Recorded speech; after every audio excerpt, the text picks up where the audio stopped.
Okay, so we've just left the supermarket. I'm Stacey Ann. And I'm Swim Kareem. And this is day 3 of No Excuses Month. And today we want to talk to you about a fear that we continue to have in our travels. And it's a fear that almost turned into an excuse for us with this trip, and that fear and excuse is This excuse, I will run out of money.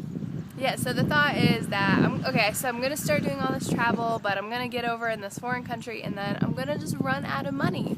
And for us, because we don't have beyond the diploma isn't yet paying our bills enough that overseas so that we don't have to worry about it. So what we do is when we're back in the States, we work. I nanny, he sells cars, and then save up the money, and so then we can travel until our funds get low, and then we go back to the States and kind of rinse and repeat, right?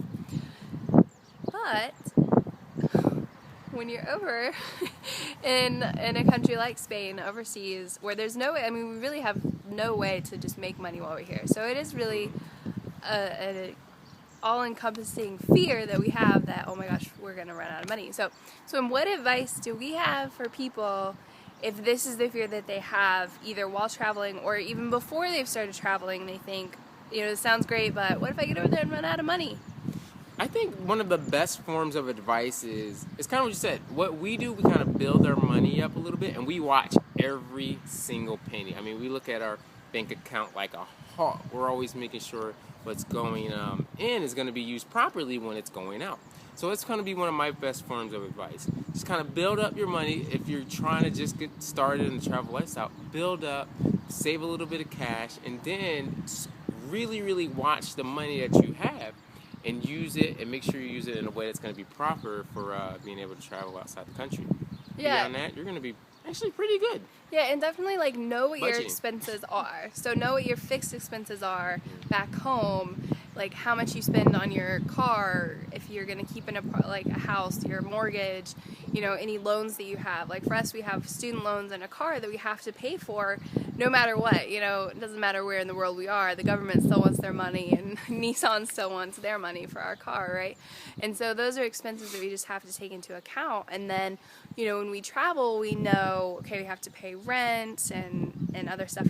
But the one expense that always scares me, because you can't really budget for it, is food. And that's what we just went to the supermarket. So that's where we pinch every penny, and we are like, okay, do we really need this? I don't know. So food is a variable cost. So just know your expenses and really plan for it. And so that you can have the confidence that, okay, yes, I'm going to have enough money, I can do this. And so don't let running out of money stand in your way. And kind of shorten it down in the most simple way. Every month you probably budget, back in the States or wherever you're living, you probably budget every month what's coming in and what's going to be going out. You can do that overseas too. It's nothing magical or beyond a fairy tale. You can do that overseas as much as you do that in the States. Yeah, so that's our advice to you. Don't let the fear that you're going to run out of money become an excuse for you to not travel. Get out there and just do it, and plan, and then do it. Have fun. This has been day 3 of No Excuses Month. More to come for the rest of the month. So I'm Stacey Ann. I'm Swim Kareem. Get out there and have an adventure.